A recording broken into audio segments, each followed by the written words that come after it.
Je suis Monsieur Jean Momo, infirmier principal à la retraite. J'ai d'abord travaillé à l'hôpital régional de Bafoussam, au bloc opératoire, avec le feu docteur Kodja Alexis, qui est chirurgien. Et après, j'ai continué à travailler avec le professeur Soso Maurice Aurélien, l'actuel recteur de l'université de Yaoundé Premier. Après son départ, j'ai encore ouvert là-bas quelques temps et je suis descendu au service d'ophtalmologie auprès du docteur Tabi També, que j'ai rencontré là-bas, et du feu professeur Moussala, ophtalmologiste, où j'ai eu beaucoup d'acquis auprès d'eux. Si de quand c'était un moment, on a séparé mon bureau, j'avais quelques appareils d'ophtalmologie là-bas dans le cadre de travail. Ce qui a fait ma force, c'est que quand j'arrive dans ce bureau, on était à 15 malades par jour. J'ai observé, et les malades étaient déjà à plus de 3 mois de rendez-vous. C'est-à-dire, quand vous venez, vous avez votre problème, on vous dit, la liste est pleine, revenez dans 3 mois, on va vous consulter. Le matin, je pose la question à mon patron.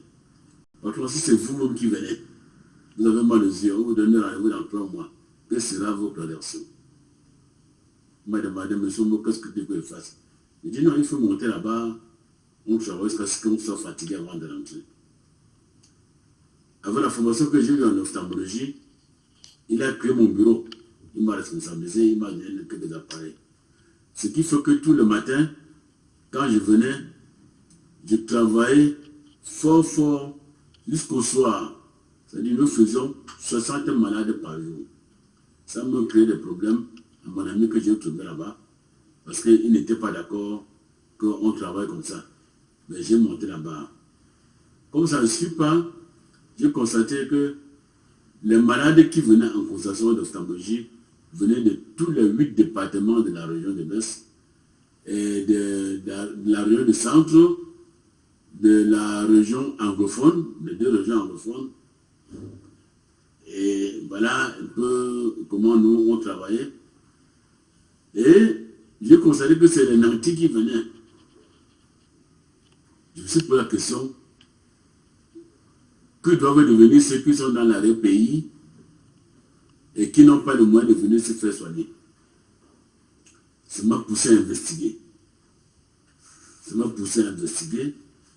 J'ai constaté que moi, le voie d'accès pour aller dans l'arrière-pays n'existe même pas. Le docteur Tabi, qui était mon patron, il était le seul ophtalmologue ici à l'Ouest. Et c'est après ça que les gens d'Acha sont venus s'installer. Alors, nous on a travaillé dur. Si que mon patron un matin, en partant, il me confie un travail à faire. La publication d'un article qui parlait de causes de nécessité évitables dans la région de l'Ouest. Il a pris le congé et il est parti en Grande-Bretagne. Et quand il est parti, j'ai préparé les éléments de cette publication. Quand il est rentré, il a lu, il a validé. Pendant que je prépare ça, je constate que les gens sont totalement ignorants de causes de cécité. Les gens sont tellement naïfs de comment évolue la cécité. J'ai constaté que le Cameroun forme moins de 40 ophtalmologistes chaque année. Et après la formation, il y a au moins 50% qui prennent la route de l'extérieur. Soit disant qu'on ne paie pas bien, soit disant qu'ils n'ont pas le temps ici à perdre. Et voilà comment on a évalué l'ensemble de toutes ces réactions. Ça m'a fait réfléchir. Et j'ai aussi constaté que la moitié de ces ophtalmologues, ceux qui sont restés au pays, travaillent plutôt à Douala, à Yaoundé, parce qu'on paye les consultations là-bas chères. Je me suis posé la question. Et l'arrêt-pays va faire comment? Ça m'a arrêté. Finalement, j'ai mis sur pied cette fondation Mouche. En 1996. Quand je me suis pied la fondation Mouche, j'ai été beaucoup bousculé. Parce que les gens m'ont dit, on va te tuer. On va te tuer, ne crée pas de trucs comme ça. J'ai dit non, je ne suis pas en train de prendre les idées de quelqu'un, je ne suis pas en train d'arracher la situation de quelqu'un. C'est ce qui sort du fond de mon cœur. J'ai créé cette association, j'ai déposé le dossier à la préfecture de la MIFI. En ce moment, il y avait un préfet la paix qu'on appelait le préfet Hygiène Boutit, paix à son âme. Alors, les gens m'ont suivi, ils ne savent pas pourquoi me suivent, ils me posent des questions tous les jours, pourquoi tu crées ça, jusqu'à la légalisation. C'est un ami qui était aussi ami au préfet, qui a vu que le papier était légalisé. 9 mois après, il m'a trouvé à la maison, il m'a festé. Il me dit, tu es un homme. Et quand le papier a été signé, nous avons encore fait 1 an avant de mener la première activité. Et la première activité, c'était le lancement officiel des activités de la Fondation Rouge. Ça a eu lieu à la commune de Bafoussam. On appelait à ce moment la commune de Bafoussam. C'était là-bas, il y avait plus de 500 participants dans la salle.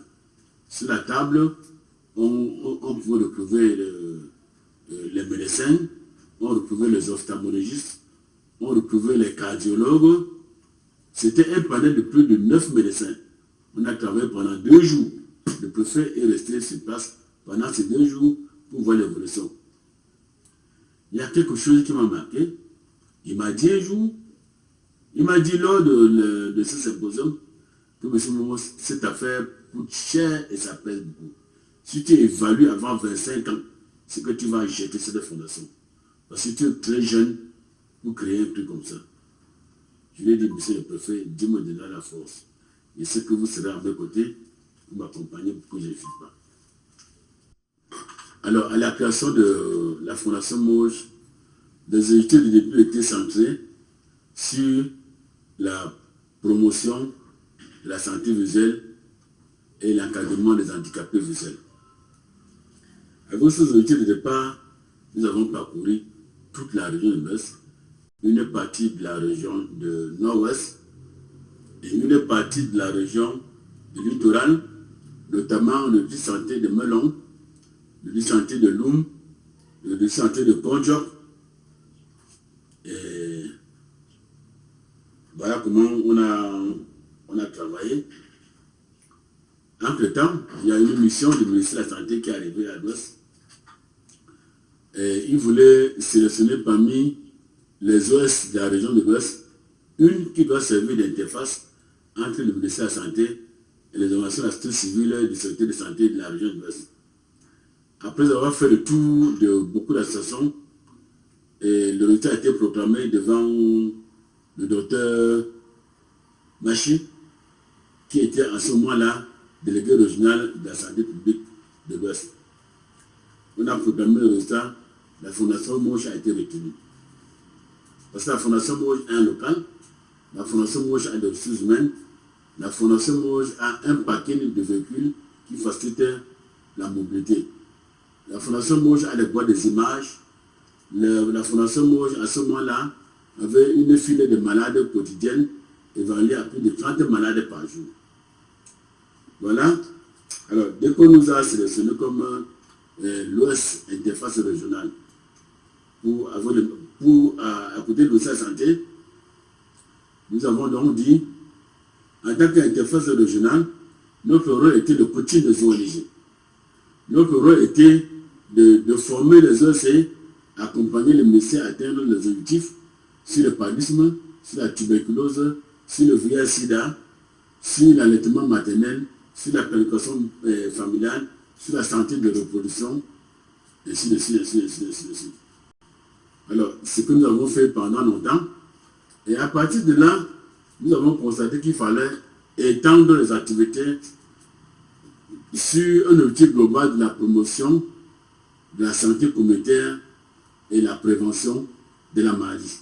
Un matin, le délégué Machi m'appelle à la délégation régionale à la santé publique pour dire que la Fondation Mouche a été retenue comme membre du groupe technique central pour la conception de documents de stratégie de financement de la santé au Cameroun. Donc aujourd'hui, sur place à la Fondation Mouche, il y a le volet ophtalmologique qui fonctionne correctement avec 3 téléviseurs supérieurs en ophtalmologie, 2 opticiens, un psychologue, une pro-pharmacie, une cabine optique, 2 lampes affarantes, un autorefractomètre, un thermomètre à air poussé, des appareils comme l'appareil de fond d'œil, on a des acuités visuelles, tout fonctionne. Nous recevons une moyenne de 50 patients en ophtalmologie par jour. Dans le centre de santé de la Fondation Mouche, un centre agréé par le ministère de la Santé camerounais, inscrit dans la carte sanitaire du Cameroun, nous avons un laboratoire d'analyse biomédicale. Nous avons des salles d'exploration, nous avons un appareil d'échographie, nous avons un appareil d'électrocardiographie, nous avons un médecin généraliste, nous avons un médecin psychiatre, nous avons 2 gynécologues, un chirurgien, un neurologue, et tous, ils travaillent à la fondation. Nous avons une salle d'accouchement équipée. Nous avons notre dernière mise au point, c'est le bloc opératoire complet. Donc voilà comment nous travaillons un peu chaque jour. Et nous sommes beaucoup actifs sur le terrain, comme je vous ai dit, surtout sur la prévention familiale, la santé de reproduction avec l'appui technique et financier des GIZ. Et en parcourant le site internet, vous allez voir beaucoup de vidéos, des causeries éducatives et des ateliers de renforcement des capacités que nous avons organisés à l'Ouest. Vous allez voir comment, dans le département de la Maine-Noire, nous avons organisé les causeries éducatives à Foumotegon, à Sanchou et à Tchanville. Vous allez monter dans le département de Bamoutos. Vous allez voir les activités de causerie d'éducation que nous avons organisées à Mouda, en Ali, il manque Babajou. Vous allez monter dans le département du Noun, où nous avons parcouru le 10 santé de Foubot, le 10 santé de Kotamon. Voilà, il reste Bambourin, Babajou, Fumban, Maba, des 4 de santé, on n'a pas encore parcouru. Voilà les 4 départements qui sont concernés par le projet. Et je veux dire tantôt que c'est parce qu'avec les mauvaises conditions de vie consécutives à la guerre dans les Lozo, les populations affluent dans les santé de l'Ouest, avec des impacts sur la santé de reproduction, les grossesses non désirées, les infections sexuellement transmissibles, les violences faites aux femmes, la violation des droits de l'enfant. Actuellement, nous sommes en train de réfléchir sur l'autonomisation de ces personnes, parce qu'il ne sert à rien de passer tout le temps à leur donner à manger, Il faut penser les autonomiser. Voilà à quel moment nous sommes maintenant. Donc, globalement, nous devons dire merci à Positive Generation. Nous devons dire merci à notre partenaire Impact Santé Afrique, piloté au niveau de Cameroun par Olivier Agou, avec qui nous réfléchissons chaque jour sur les stratégies de communication pour réduire la mortalité due au paludisme dans le Cameroun. Et nous pensons réfléchir sur l'autonomisation des déplacés internes. Nous pensons réfléchir sur le renforcement de tous les points focaux de Mouche au Cameroun, c'est-à-dire la région de l'Est Nord, la région du Nord, la région de l'Adamawa, la région de l'Ouest, la région de littoral, la région de l'Est, sur la planification familiale. Parce que le non-respect de la planification familiale a un impact économique très grand. Voilà. Nous pensons aussi plaider auprès des partenaires pour qu'ils nous donnent les moyens d'équiper d'autres régions sur le matériel d'ophtalmologie, sur le matériel de médecine générale, parce qu'on ne peut pas mener cette activité sans sensibiliser les populations locales. Donc nous avons plein de choses et nous tendons la main à tous les partenaires possibles pour qu'ils nous apportent des appuis. Sur place, on ne peut rien. Et je vous invite à visiter tous nos réseaux sociaux dans l'optique de parler davantage de Mauges. Nous avons créé Instagram, Facebook, YouTube, LinkedIn. Donc, je vous prie de partager partout où vous êtes. Et vous pouvez nous aider à être notre agent de plaidoyer auprès des partenaires qui peuvent nous aider. Parce que nous voulons mener beaucoup d'activités, mais on n'a pas la possibilité de mener ces activités si nos partenaires ne peuvent pas nous venir en aide. Merci.